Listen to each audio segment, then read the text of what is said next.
Imagine this. It's the year 1928. A young man named Ronald is sitting in a bustling cafe in Manhattan, sipping coffee. His suit is crisp, his shoes polished, and on his lap he holds the Wall Street Journal. The stock market is booming, and Ronald has made more money this year than in his entire life. He's ecstatic, but something gnaws at him. Greed whispers in his ear, "You can make more." Just down the street, another man, let's call him James, walks past the cafe. His hands are rough from labor and his boots are worn. He works in construction and makes just enough to feed his family. James has no stocks, no risky investments. His life is simple, but here's the twist. James sleeps peacefully at night, while Ronald tosses and turns, plagued by the fear of losing everything. What can we learn from Ronald and James? This is the lesson of Chapter 2 in The Psychology of Money by Morgan Housel. It's a chapter that doesn't teach us about the technicalities of money, but something far deeper. How our emotions shape our financial decisions.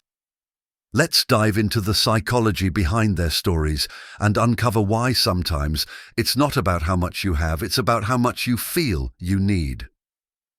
Ronald's story isn't unique. In fact, it's a tale as old as time. The pursuit of more money, more power, more recognition can become a trap. Why? Because money, as Morgan Housel puts it, is never just a number, it's an emotion. For Ronald, the fear of missing out, FOMO, drives him to take bigger risks. For James, the satisfaction of enough keeps his world stable. Here's where it gets fascinating. Studies show that beyond a certain point, more money doesn't lead to more happiness. But here's the catch. It feels like it should. And so we chase it relentlessly. Can you relate to that? How many times have you thought, if I just had a little more, life would be perfect? And yet, when you reach that goal, it's like sand slipping through your fingers. You want more. But let's pause for a moment. Let's talk about James, the construction worker. His life is simpler, yes, but is it easier? Probably not. He worries about putting food on the table, but his financial simplicity shields him from the anxiety of market crashes, volatile stocks, or inflated expectations. Here's the question. Would you trade a life of financial simplicity for the emotional burden of wealth?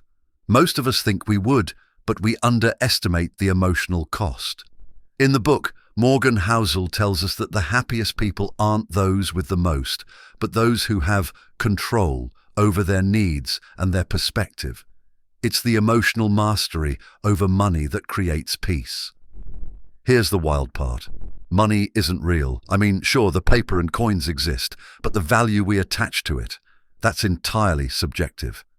Think about it. Why does a billionaire lose sleep over $1 million investment when James would consider that life-changing money? It's because wealth is relative, and how we perceive it shapes our reality. Morgan Housel writes, "Your financial success isn't defined by how much money you make, but by how you behave with it.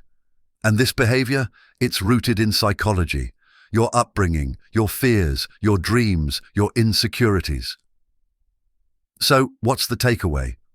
What's the lesson we can carry with us as we navigate our own financial journeys? Here it is. Understand that more doesn't always mean better. Learn to recognize the emotional triggers that drive your financial decisions. And most importantly, define what enough looks like for you, not for anyone else, just you. Ronald's sleepless nights and James's quiet satisfaction teach us this. Financial success is about finding balance. It's about mastering your emotions, not your bank account. What would your life look like if you stopped chasing more and started focusing on what truly matters? Let that sink in. This is just the beginning. Every chapter in The Psychology of Money peels back another layer of how we think about wealth, happiness, and success.